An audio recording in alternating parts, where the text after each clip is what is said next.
This is the Werewolf channel. Please subscribe. You can win a PlayStation 5 on the 20th of October when it's drawn from all my subscribers.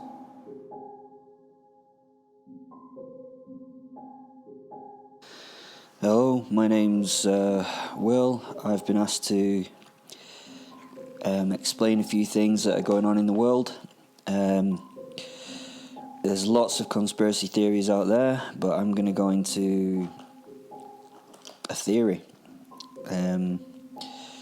You won't be able to prove or disprove it, and I'm going to hint at things. I'm not really going to go into great detail, but this is a conspiracy, I suppose. So you want to know who runs this world, really? It's the werewolves. You little lambs sit down under the heels of your lords and masters and believe the social media and what they tell you, who runs this world. Well, with this bit of an outpouring that I'm going to give you, you're going to actually see the proper way of things. I mean, what you're taught, what you're given is utter bollocks, and the mess that you're given is bollocks, and the conspiracies that you're given is bollocks. QAnon's my favourite. It's the opposite, man. Let's have a look at a very famous werewolf. One of the greatest.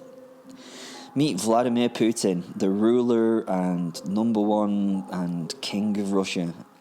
Now, call his head of state what you wish. He keeps control of the lands about him as a god.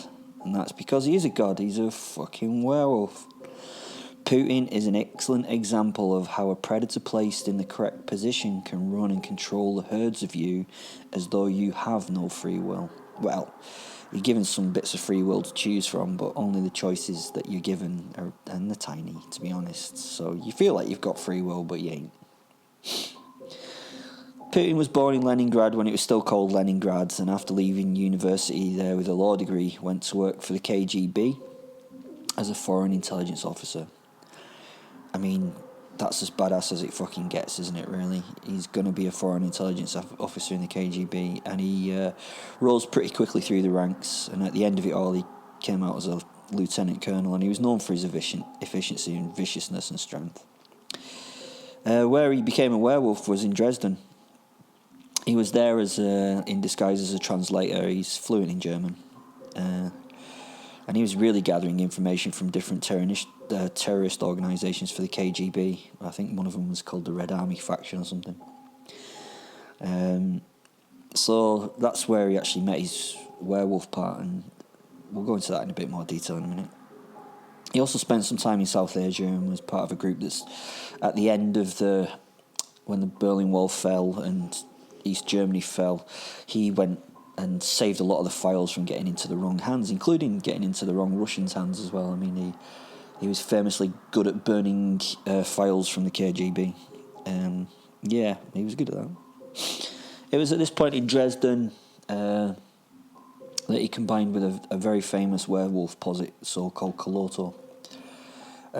Koloto is truly a dark and dangerous member of the tribe. I mean, his entire gambit was to try and control what was going on around the tribe, make sure the tribe were protected politically and safely. And he actually left the human that he was with in East Germany. I won't go into details of who that was, but basically East Germany didn't work out, and that didn't all work out. So he was looking for another figure in which he could engage and move on. And he realised with looking at the kind of person Vladimir was, that he realised that was the kind of person that he needed to be by. So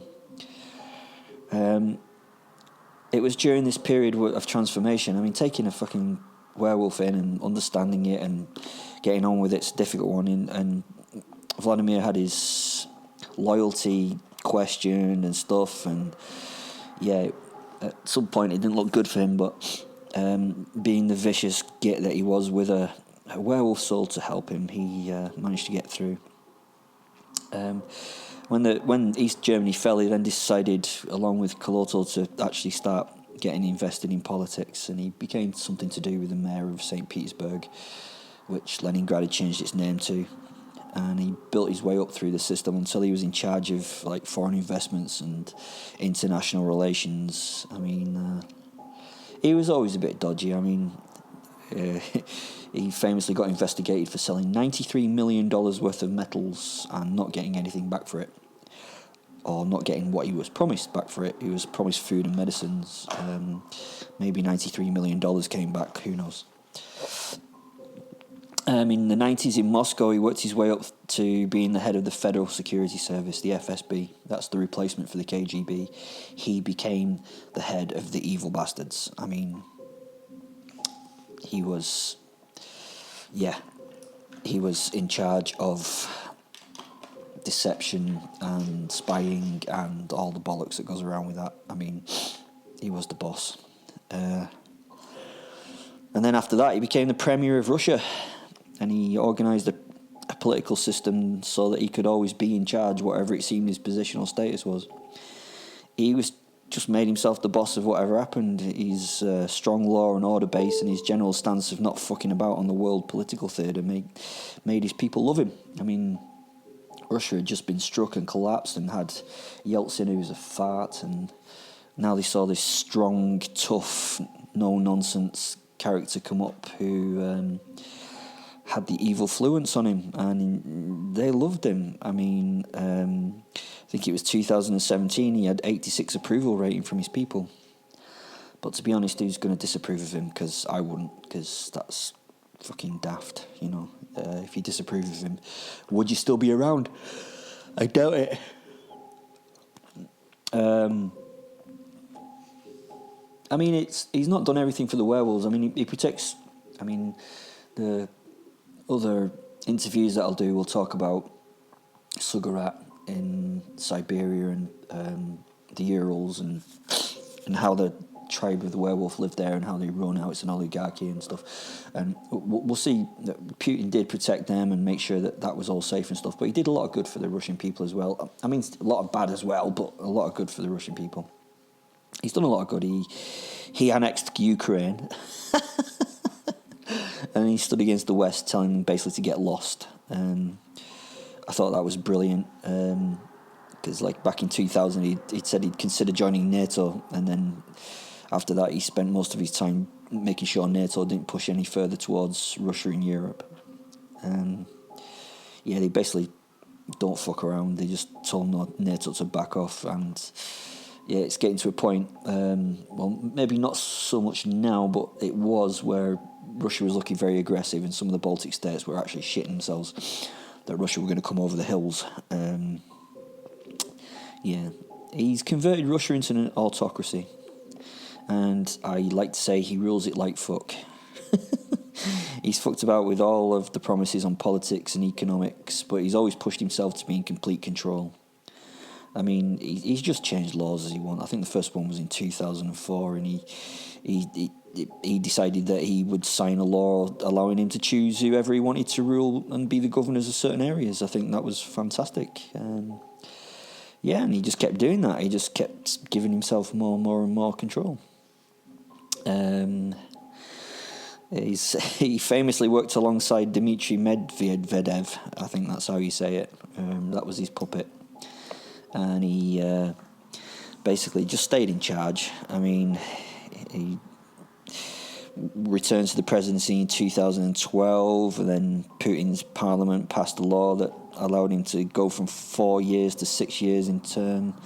I mean, he's just fantastic at making sure that he's never going to be out of power. Also, he's macho as fuck. I mean, with Yeltsin and stuff, he was a bit of a bimbling joke, but now we've got this guy who rides around on horses bare-chested. He's a judo black belt. I think he's second dan, I'm not sure. And he's a master of sport in sambo, which is a sport that you don't fuck around in. And be honest, he was the head KGB officer. That's the ultimate James Bond baddie wrapped up in a reality. He has some downsides. I mean, he hates homosexuality, which I suppose is a macho thing, but, you know. And he is fucking a gymnast a third of his age or so, I hear. He's quite a chap. Good things for Russia. He increased GDP of the country massively. I think 8 to 10 times over the period of time. He also increased the population. I mean, I'm not saying he did it personally. He probably did, but the population of Russia was decreasing quite rapidly. and he started sowing the seeds, and they started to grow in population again.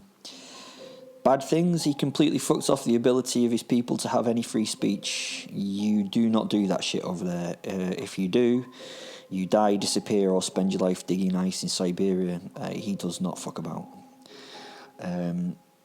You do not say bad things about Putin. He's a lovely man. I love him deeply. He's a very, very special guy. Basically, he's a fucking badass wolf who runs Russia, and you do not fuck around with. The boy is a man's man, and he knows what he's doing to keep in power of his country, and he will not let go. I will go into another interview where I'll go into a little bit more detail about actually how he and one of his friends is controlling America. Now, he is, or was, up until recently, in control of America. And no, I'm not talking about that fucking idiot Trump. Trump's not a werewolf. No one would have anything to do with him. He's a fucking gimp. But let's just say very close to the king is the queen. His wife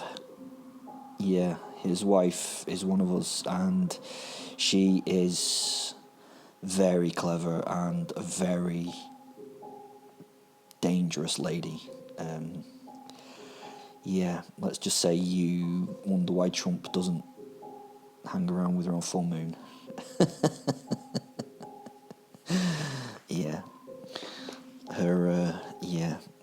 So I'll go into that in more detail later, but that's my introduction to the werewolf conspiracy, and werewolves do run the world, and get used to it. And I hope this doesn't get me killed.